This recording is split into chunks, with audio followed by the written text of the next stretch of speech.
1,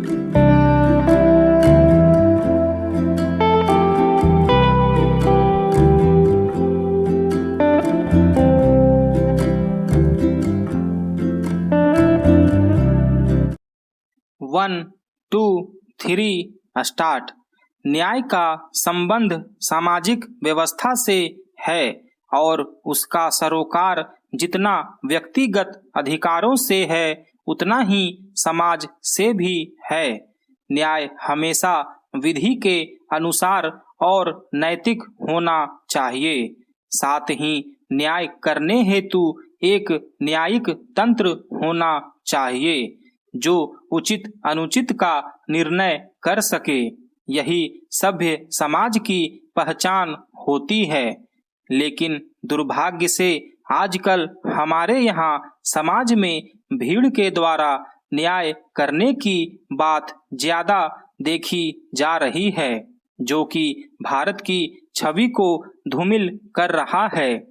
वस्तुतः इस प्रकार की घटना व्यक्ति विशेष को ही नहीं बल्कि पूरे समुदाय के अस्तित्व को संकट में डाल देती है।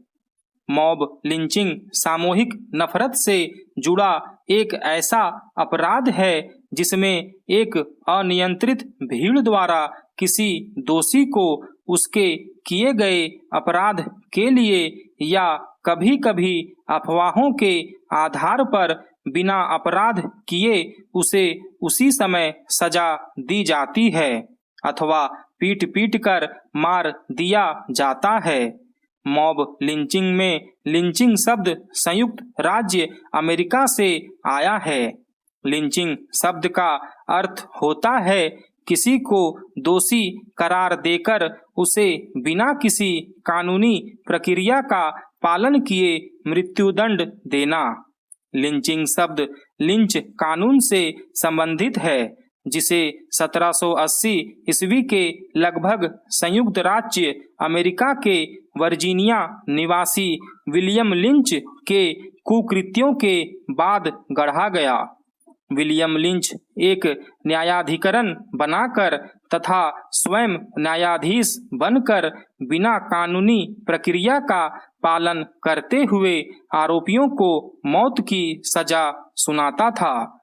इस न्यायाधिकरण के सर्वाधिक शिकार अफ्रीकी मूल के व्यक्ति हुए जिन्हें सार्वजनिक रूप से फांसी दी जाती थी। समय के साथ इस कुप्रथा का विस्तार होता गया। मॉब लिंचिंग के बहुत से कारण हैं। कुछ लोगों द्वारा अपनी आस्था एवं विश्वास को कानून से ऊपर माना जाता है, जिस कारण उनकी आस्था एवं विश्वास को तोड़ने वालों को सजा देने के कार्य को एक पवित्र कार्य माना जाता है। किसी विशेष समुदाय के प्रति पूर्वाग्रह के कारण यह घटना होती है। भारत में गो हत्या को लेकर की जा रही भीड़ हिंसा या मॉब लिंचिंग का उदाहरण है। इसके अतिरिक्त धर्म की गलत व्याख्या भी मॉब लिंचिंग का प्रमुख कारण है। बेरोजगारी की स्थिति भी अराजकता को बढ़ावा देती है। बेरोजगारी के कारण आर्थिक अभाव होता है तथा आर्थिक अभाव के कारण व्यक्तियों में तनाव बढ़ता है।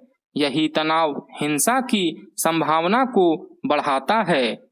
वर्तमान में अनियंत्रित सोशल मीडिया ने तथ्यहीन तथा भड़काऊ जानकारियों के प्रसार को काफी सरल कर दिया है।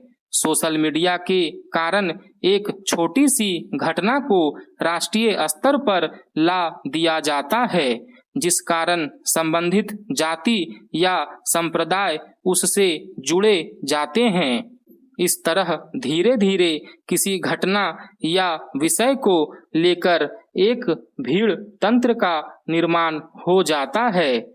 आज देश भर के अलग अलग भागों में मॉब लिंचिंग के जो मामले आते हैं उनमें व्हाट्सएप, फेसबुक, ट्विटर आदि को मुख्य वजह माना गया है।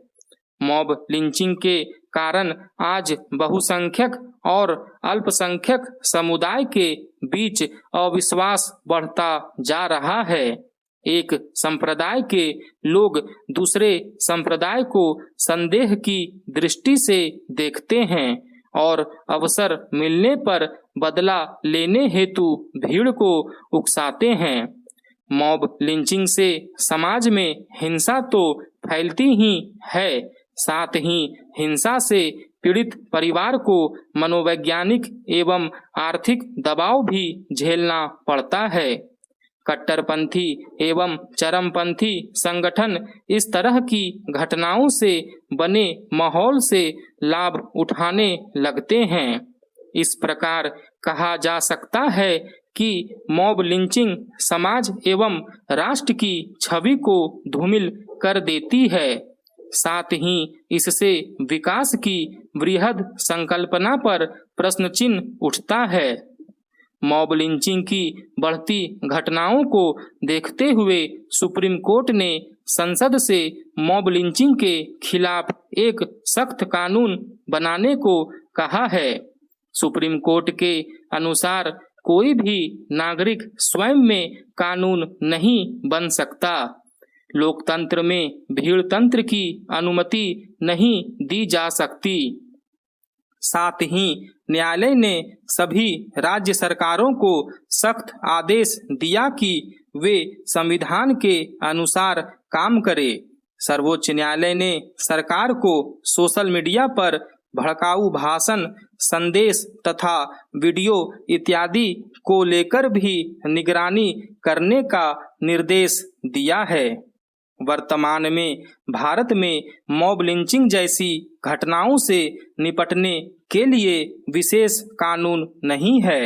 इस तरह की घटना को भारतीय दंड संहिता की धारा 302 हत्या, 307 हत्या का प्रयास, 323 जानबूझकर घायल करना, 147, 148 दंगा फसाद, 149 आज्ञा के विरुद्ध एकत्र होना तथा धारा 34 सामान्य आशय के अंतर्गत ही निपटाया जाता है।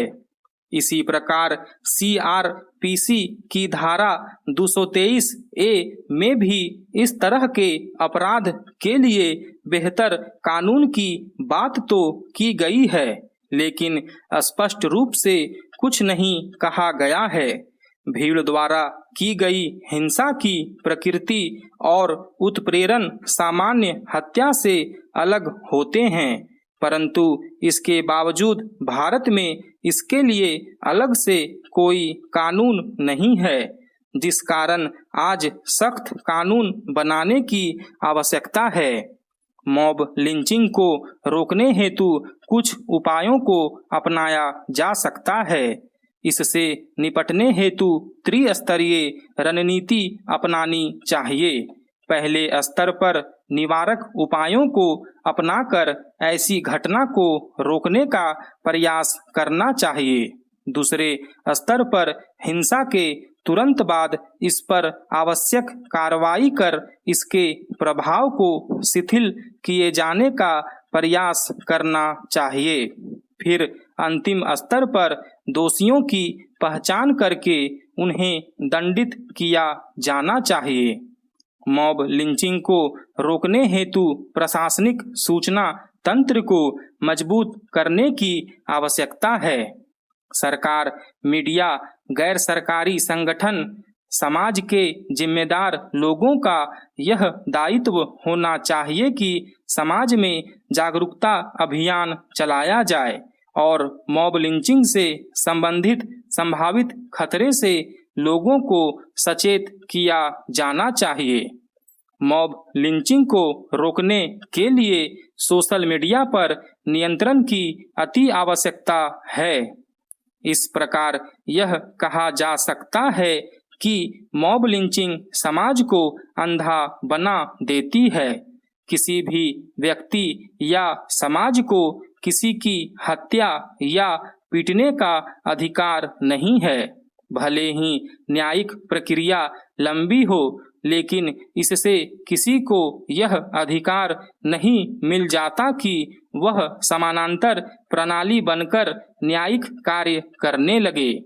यह काम एक व्यवस्था के अंतर्गत ही होना चाहिए। भारत में मॉब लिंचिंग जैसी घटना को तुरंत रोकने की आवश्यकता है, क्योंकि यह देश में गलत परंपरा को बढ़ावा दे रही है, जिससे देश की छवि खराब हो रही है और यह भारत की शांति प्रिय छवि को भी हानि पहुंचा रही है।